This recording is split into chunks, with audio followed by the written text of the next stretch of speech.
नमस्कार दोस्तों, स्वागत है आप सभी का हमारे चैनल पर। दोस्तों मैं उमाकांत शर्मा एक बार फिर आपके सामने हाजिर हूँ और रिलेशन जो अपन पढ़ रहे थे, रिलेशन का कंसेप्ट अपना कंप्लीट हो चुका है। ठीक है, कंसेप्ट कंप्लीट हो चुका है। सारे कंसेप्ट जो मैंने पढ़ाए हैं वो सारे की मैं पीडीएफ भी ऑलरेडी डाल चुका हूँ टेलीग्राम पर। ठीक है, और कल दोस्तों जो हमारी क्लास हुई थी उस क्लास में हमने उनकी कुछ मतलब उनके जो वो थे टाइप वो ख़त्म कर लिए थे। ठीक है, और कल की क्लास की जो नोट्स मैंने दिए थे उसके साथ में ही नोट्स में मैंने कुछ रिजल्ट भी डाले थे। वो रिजल्ट दोस्तों वैसे तो खैर आप चाहो तो उनको वेरीफाई कर सकते हो, लेकिन उसकी ज़रूरत नहीं है। वो रिजल्ट आपको डायरेक्ट याद रखने होंगे क्योंकि वहाँ से क्वेश्चन बनते हैं और वो क्वेश्चन तुम अगर मतलब कोई जैसे तुमने कोई रिलेशन से मतलब सोचा और उसको डिफाइन करके फिर वो चेक करो, उसमें ज़्यादा टाइम लगता है और इतना टाइम अपने पास एग्जाम में होता नहीं है। तो मेरा एक सजेशन है कि वो रिजल्ट 4-5 थे, ज़्यादा है ही नहीं, 4-5 रिजल्ट थे, तो वो रिजल्ट आप डायरेक्ट याद रखो। ठीक है, थोड़ा सा मैं उनको एक्सप्लेन कर देता हूँ, बाकी उनको आपको डायरेक्ट ही याद रखना है। ठीक है, चलिए देखो मैं रिजल्ट देख लेता हूँ। उसके बाद में दोस्तों आज अपन आज पढ़ेंगे फिर ये क्या नाम है उनके क्वेश्चंस एमसीक्यूज। ठीक है, उनके एमसीक्यूज पढ़ेंगे। चलिए, पहला परिणाम था हमारा, यदि समुच्चय ए पर परिभाषित संबंध R1 और R2 स्वतुल्य हों। ठीक है, R1 और R2 ये दोनों कैसे दिए हुए हैं? स्वतुल्य दिए हुए हैं। R1 R2 दोनों कैसे हैं? स्वतुल्य हैं। अगर ये दोनों स्वतुल्य हैं तो इसका मतलब है कि R1 यूनियन R2 और R1 इंटरसेक्शन R2 ये दोनों भी कैसे होंगे? ये दोनों भी स्वतुल्य ही होंगे। स्वतुल्य मतलब अगर दो रिलेशन डिफाइन किए हुए हैं और दोनों ही रिलेशन कैसे हैं? स्वतुल्य हैं, तो अगर उनका यूनियन किया जाए तो भी हमें स्वतुल्य रिलेशन प्राप्त होगा, अगर उनका इंटरसेक्शन किया जाए तो भी हमें स्वतुल्य रिलेशन ही प्राप्त होगा। साथ के साथ अगर उनका डिफरेंस किया जाए R1 माइनस R2 तो ये स्वतुल्य नहीं होगा। ये डिफरेंस जो इनका किया जाएगा वो स्वतुल्य नहीं होगा। ठीक है, ये रिजल्ट था। तो ऐसे ही स्वतुल्य के बाद में फिर किसके लिए था? सममित के लिए। तो ये पीडीएफ मैं टेलीग्राम पर और व्हाट्सएप ग्रुप पर दोनों जगह मैं डाल चुका हूँ। ठीक है, अगर किसी ने डाउनलोड नहीं किया तो वो देख लें, क्योंकि उसके बाद में मैं क्वेश्चन लेने वाला हूँ। क्वेश्चन की पीडीएफ भी आपको टेलीग्राम और व्हाट्सएप दोनों जगह मिल जाएगी। ठीक है, अगला किसका था? सममित का था। तो यदि समुच्चय ए पर परिभाषित संबंध R1 और R2 दोनों सम्मित हों तो यूनियन भी सम्मित होगा उनका और इंटरसेक्शन भी सम्मित ही होगा। ठीक है, जैसे अभी ये R1 और R2 जो स्वतुल्य दिए हुए थे, अगला हम किसके लिए देख रहे हैं? सम्मित के लिए देख रहे हैं। तो अगर R1 और R2 दोनों सम्मित हों, ये दोनों सम्मित हों, तो फिर R1 यूनियन R2 और R1 इंटरसेक्शन R2 ये दोनों कैसे होंगे? ये दोनों सम्मित होंगे। ठीक है, ये दोनों कैसे होंगे? सममित होंगे।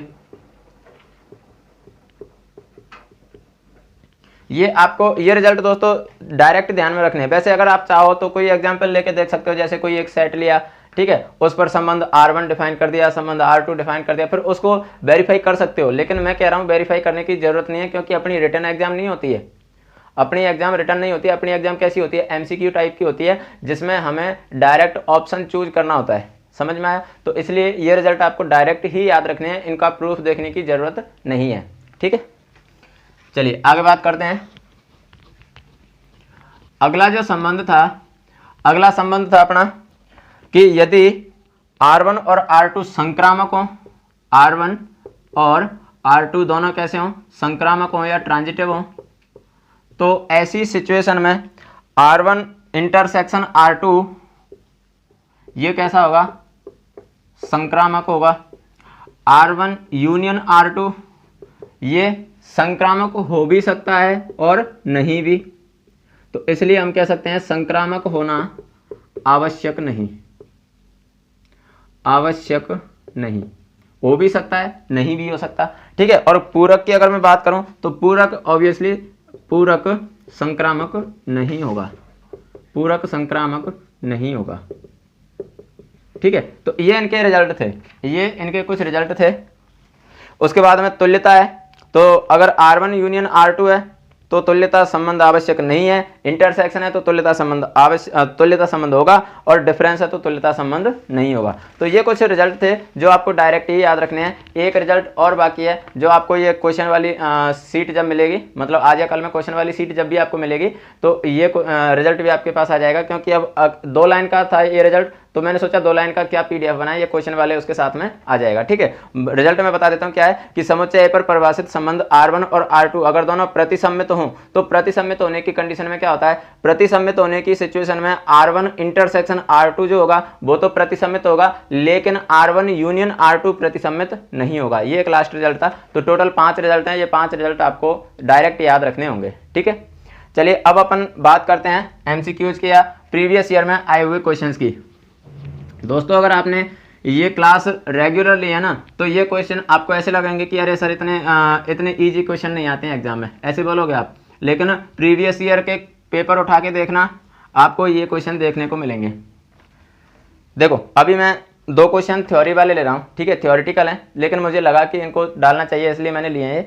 ठीक है, ये थ्योरेटिकल हैं, एमसीक्यूज टाइप के नहीं है। देखो, पहला क्वेश्चन है दोस्तों, यहाँ पर मैं क्वेश्चन को फ्लैश नहीं करूंगा क्योंकि इससे क्वालिटी थोड़ी डाउन हो जाती है ना, वो थोड़ा जूम होने की वजह से ना इमेज की क्वालिटी घट जाती है, तो वो फिर आपको सही से दिख भी नहीं पाता। तो मैं ये पीडीएफ तो आपको दे ही रहा हूँ, तो यहाँ से आप ये क्वेश्चन देख सकते हो। ठीक है, वैसे मैं ऑरली क्वेश्चन बोल रहा हूँ और वहाँ से पीडीएफ से आप क्वेश्चन बाद में देख भी सकते हो। ठीक है, तो देखो पहला क्वेश्चन है, यदि P equals to A B C एक सेट दिया हुआ है और Q इक्वल्स टू R ये दूसरा सेट दिया हुआ है, तो हमें P क्रॉस Q और Q क्रॉस P ये दोनों ज्ञात करने हैं, और साथ के साथ ये भी चेक करना है कि P क्रॉस Q और Q क्रॉस P ये दोनों बराबर होंगे या नहीं होंगे। देखो, P दिया हुआ है हमें, P equals to A B और C, और Q दिया हुआ है हमें, Q इक्वल्स टू R।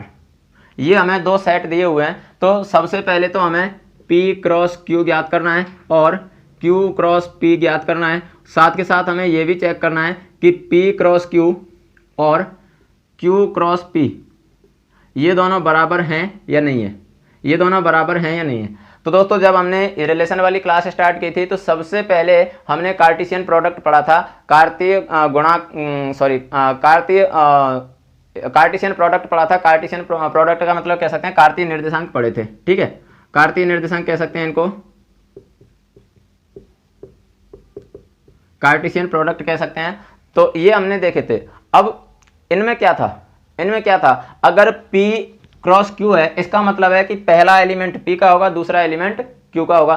तो अगर मुझे P क्रॉस Q ज्ञात करना है तो पहले एलिमेंट किसका आएगा, P का, तो देखो A, और दूसरा एलिमेंट किसका आएगा, Q का, तो R, A, R।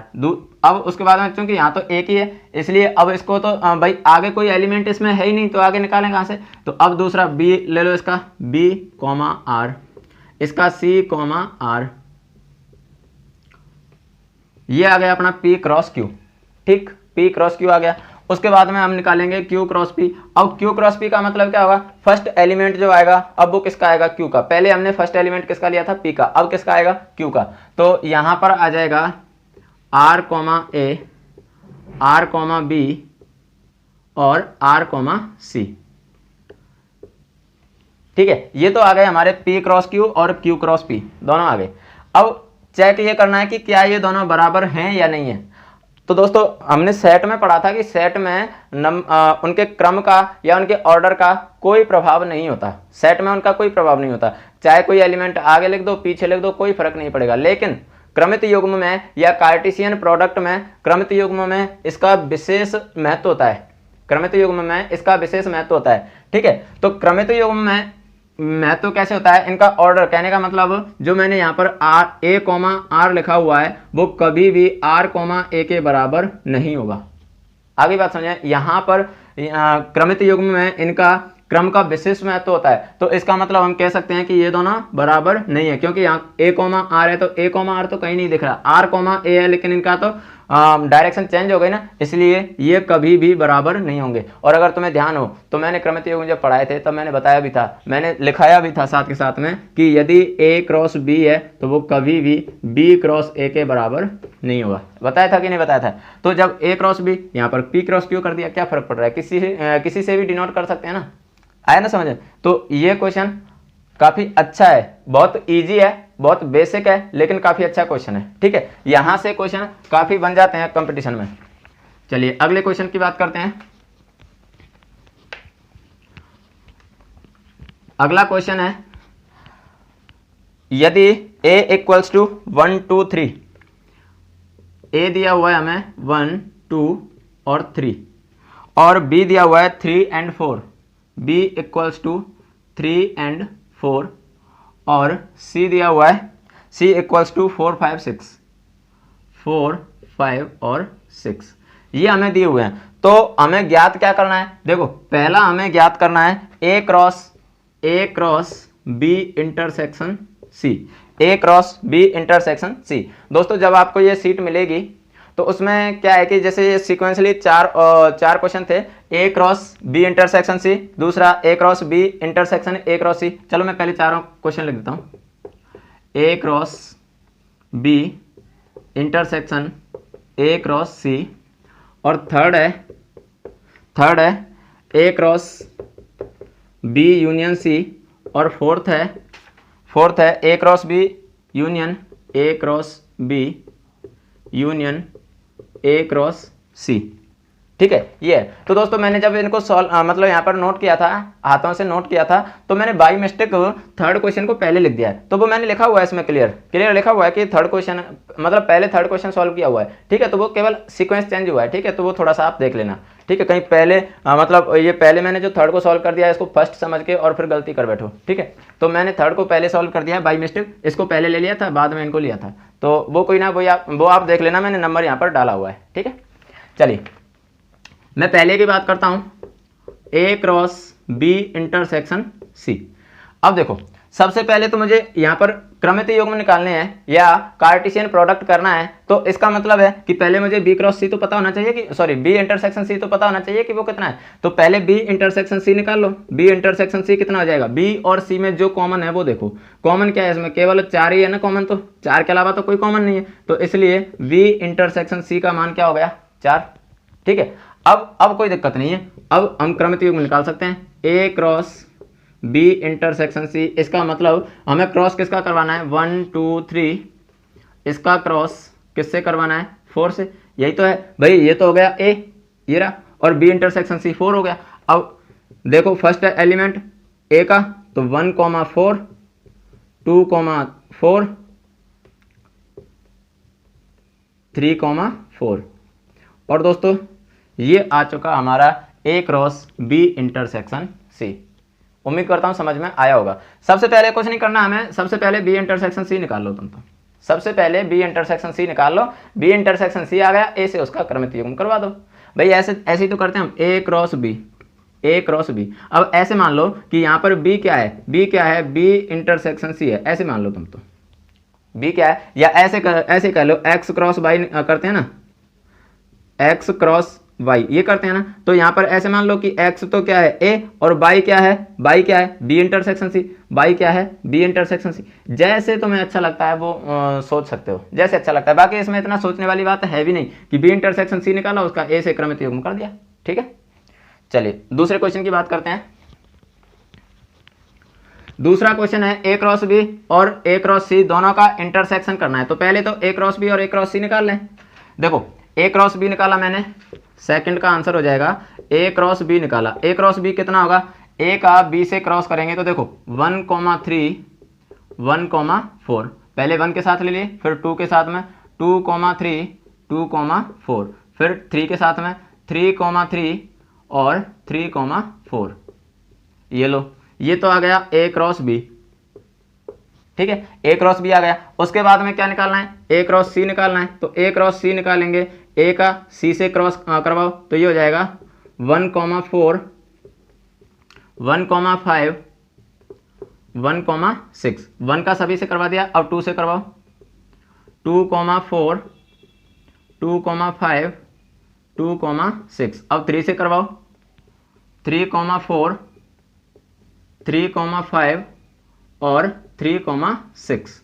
ये लो, ये a क्रॉस b हो गया, ये a क्रॉस c हो गया। अब हमें क्या करना है, इनमें क्या ढूंढना है, इंटरसेक्शन ढूंढना है ना। तो a cross b intersection A cross C. Intersection का मतलब क्या होता है, अच्छे से जानते हैं। इंटरसेक्शन का मतलब जो कॉमन एलिमेंट है, तो कॉमन एलिमेंट क्या है, देखो 1,3 यहाँ पर है, लेकिन यहाँ कहीं 1,3 दिख रहा है क्या, नहीं है, तो कोई दिक्कत नहीं। 1,4 यहाँ पर भी है, 1,4 यहाँ पर भी है, तो एक कॉमन एलिमेंट तो यही आ गया 1,4। उसके बाद में देखो 2,3, 2,3 यहाँ कहीं दिख रहा है क्या, नहीं है, छोड़ो। उसके बाद में 2,4 ये रहा, तो आ गया 2,4।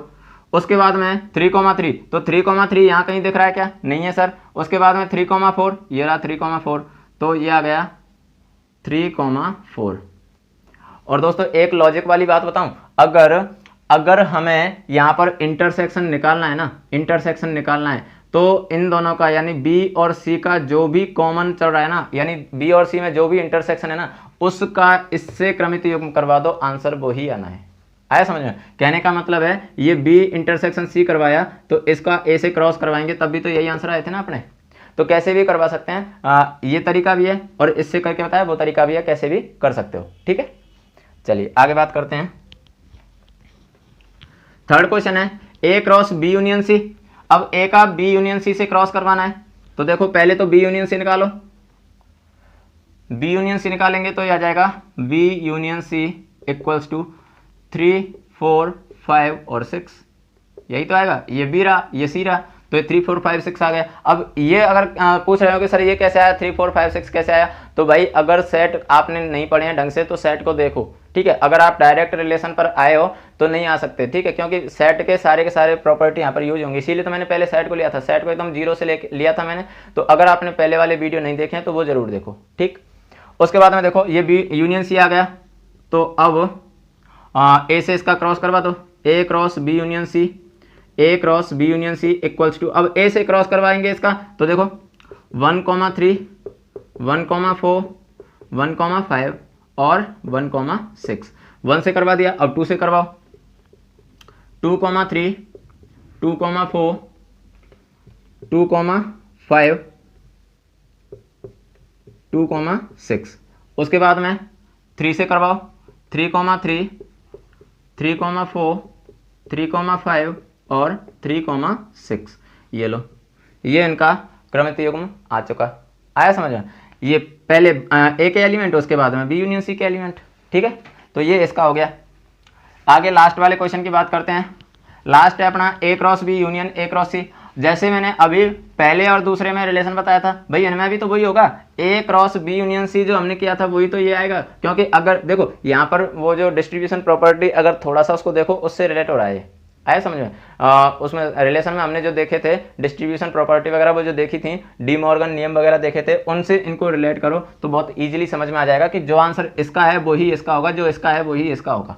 समझ में आया? फिर भी चलो आपके सेटिस्फैक्शन के लिए मैं तो बता देता हूँ। A cross B union A cross C, तो सबसे पहले ए का बी से क्रॉस करवाओ। ए क्रॉस बी क्या आएगा? ए क्रॉस बी आएगा 1,3, 1,4, 2,3, 2,4, फिर 3,3 और 3,4। ये तो आ गया ए क्रॉस बी। अब बी क्रॉस सी निकालो, सॉरी ए क्रॉस सी निकालो। ए क्रॉस सी निकालेंगे, इसका इससे क्रॉस करेंगे तो देखो ये आ जाएगा 1,4, 1,5, 1,6, 2,4, 2,5, 2,6, 3,4, 3,5 और 3,6। ये आ गया। अब इन दोनों का हमें क्या करना है? यूनियन करना है। तो A cross B union of A cross C, तो इन दोनों का जब यूनियन करेंगे तो देखो 1,3, 1,4, 1,5, 1,6। देखो 1,3, 1,4 और 1,5, 1,6। 1,4 ऑलरेडी आ चुका तो रिपीट नहीं करेंगे, ठीक है। उसके बाद में 2,3, 2,4, 2,5 और 2,6। उसके बाद में 3,3, 3,4, 3,5, 3,6। उसके बाद में 4, हाँ यही तो है, 3 तक ही है ना। चलो ये आ गया अपना A cross B union A cross C. देखो 1,3 1,4 1,5 1,6 1,3 1,4 1,5 1,6, क्योंकि 1,4 ऑलरेडी आ चुका है तो इसको रिपीट नहीं करेंगे। उसके बाद में 2,3 2,4 2,4 2,5 2,6। अब चूंकि 2,4 दो बार आया तो रिपीट थोड़ी ना करते हैं सेट में, तो इसलिए यहाँ पर रिपीट नहीं करेंगे इसको। तो 2,3 2,4 2,5 2,6। उसके बाद में देखो 3,3 3,4 3,4 3,5 3,6। तो 3,4 दो बार आया, इसको रिपीट नहीं करेंगे, तो 3,3 3,4 3,5 3,6। ये हमारे चारों के आंसर आ चुके हैं। आया समझ में? उम्मीद करता हूँ कि समझ चुके होंगे।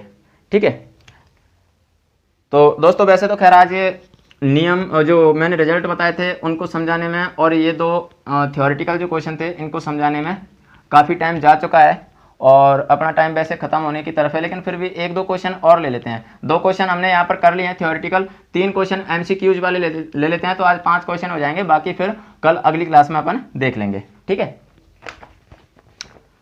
तो अपना तीसरा क्वेश्चन है, यदि A तथा B क्रमशः M एवं N कोटि के परिमित समुच्चय हों तो A क्रॉस B के अरिक्त उप समुच्चयों की संख्या क्या होगी। दोस्तों मैं इस क्वेश्चन को लिख देता हूं, लिख क्यों रहा हूं, ताकि तुम रिलेट कर पाओ, क्योंकि ये आया हुआ क्वेश्चन है। ठीक है, और तुम कहोगे कि सर कितना इजी क्वेश्चन दे दिया। यदि A तथा B क्रमशः M एवं N कोटि के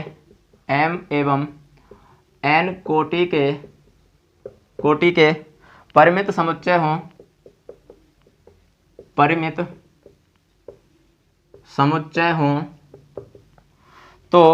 समुच्चय हों तो A क्रॉस B के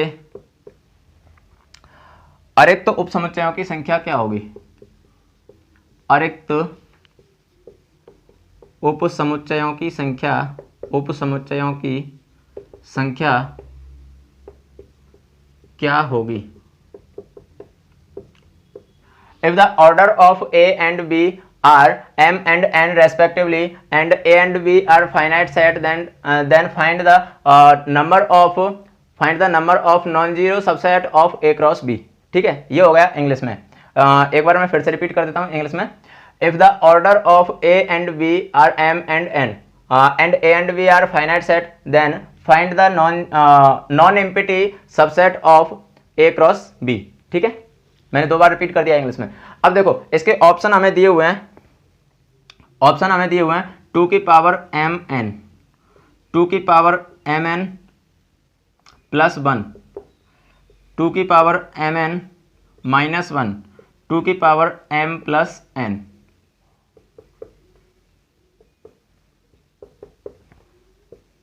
और दोस्तों ये क्वेश्चन आया हुआ है 2nd ग्रेड 2011 में, 2nd ग्रेड 2011 में। अब इसमें किसको तकलीफ है ईमानदारी से बताना। अगर ईमानदारी से क्लास ली है, ईमानदारी से अगर सेट की ये रिलेशन की क्लास एकदम स्टार्ट से ली है और सेट की भी ली है, तो मुझे ये बता दो इसमें किसको तकलीफ है इस क्वेश्चन में। बच्चा क्वेश्चन है ना एकदम। अगर तुम्हें ऐसे लग रहा हो कि सर तो ऐसे ही फेंक देते हैं कि 2nd ग्रेड में आया हुआ क्वेश्चन है, तो 2nd ग्रेड के ओल्ड पेपर उठा के देख लेना, 2011 वाला पेपर उठा के देख लेना, ये क्वेश्चन आया हुआ है। तो मैं ये फालतू चीज़ें मैं बताता ही नहीं हूँ, मैं हमेशा एग्जाम से रिलेटेड चीज़ें ही बताता हूँ। ठीक है, तो अब इसमें किसी को दुख तकलीफ है कि नहीं सर हमसे नहीं होगा। भाई कैसे नहीं होगा, एम ए की कोटि क्या है, एम कोटि का मतलब क्या होता है, उसमें कितने एलिमेंट हैं, कार्डिनलिटी को ही तो कोटि कहते हैं, कार्डिनलिटी ऑफ सेट या उसमें अवयवों की संख्या। तो उसमें अवयवों की संख्या कितनी है m, b में कितनी है n।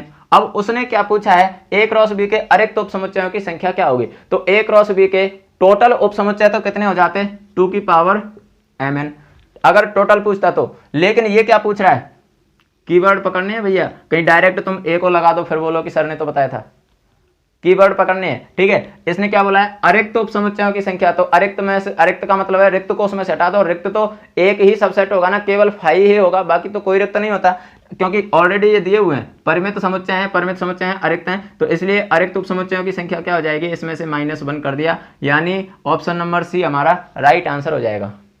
इजी क्वेश्चन था ना। ठीक है, अगला क्वेश्चन लेते हैं। समुच्चय ए और बी में उभयनिष्ठ अवयव 5 हैं, तो A क्रॉस B और B क्रॉस A में उभयनिष्ठ अवयवों की संख्या कितनी होगी। तो देखो दोस्तों मैं इसका आंसर बता देता हूं। इसमें आंसर होगा 5 की पावर 2, लेकिन इसको एक्सप्लेन करने के लिए टाइम थोड़ी सी इजाज़त नहीं दे रहा है। मैं 5 क्वेश्चन की सोच रहा था कि एटलीस्ट 5 क्वेश्चन तो करवा पाऊँ, लेकिन चूंकि टाइम बढ़ने की ओर है इसलिए 5 तो नहीं हो पाएंगे। चलिए इसको थोड़ा सा मैं एक्सप्लेन कर देता हूँ, थोड़ा सा कर देता हूँ। ए और बी के ओवेनिस्ट अवयव 5 हैं, यानी कह सकते हैं कि ए इंटरसेक्शन बी कितना है 5। क्वेश्चन तो मैं लिखा हुआ पीडीएफ फॉर्मेट में मिल जाएगा, ठीक है। तो ओवेनिस्ट अवयव 5 हैं, ए क्रॉस बी और B cross A cross B और बी क्रॉस ए। इसमें उभयनिष्ठ अवयवों की संख्या क्या होगी? इसमें उभयनिष्ठ अवयवों की संख्या क्या होगी? तो दोस्तों अगर थोड़ा सा इसको ध्यान से देखोगे, प्रैक्टिकली इंप्लाई करके देखोगे, तो इसका आंसर जो आएगा, देखो ऑप्शन दिए हुए हैं 2 की पावर 5, 5 की पावर 2, 5 और 0। ये भी दोस्तों फर्स्ट ग्रेड में आया हुआ क्वेश्चन है, फर्स्ट ग्रेड 2016 में आया हुआ क्वेश्चन है, ठीक है। फर्स्ट ग्रेड 2016 में आया हुआ क्वेश्चन है। तो इसका आंसर हो जाएगा 5 की पावर 2। फिर भी अगर समझ में नहीं आया हो कि सर ये कैसे होगा, तो हम नेक्स्ट क्लास में इसको ले लेंगे, ठीक है। नेक्स्ट क्लास में इसको थोड़ा सा और एक्सप्लेन कर दूंगा। इसके कोई भी एग्जाम्पल लेके देख लेना, कोई भी एग्जाम्पल लेके देख लेना, बहुत ईजिली ये प्रूव हो जाएगा, ठीक है।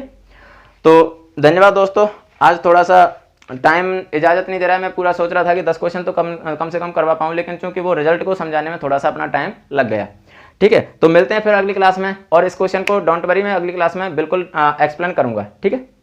चलिए तो धन्यवाद दोस्तों फॉर वॉचिंग आवर वीडियो। और अगर आप इसको एंजॉय कर रहे हैं, यहाँ से कुछ यूनिक मिल रहा है, तो अपने दोस्तों में जरूर शेयर करें इसको। Thanks a lot for watching our video.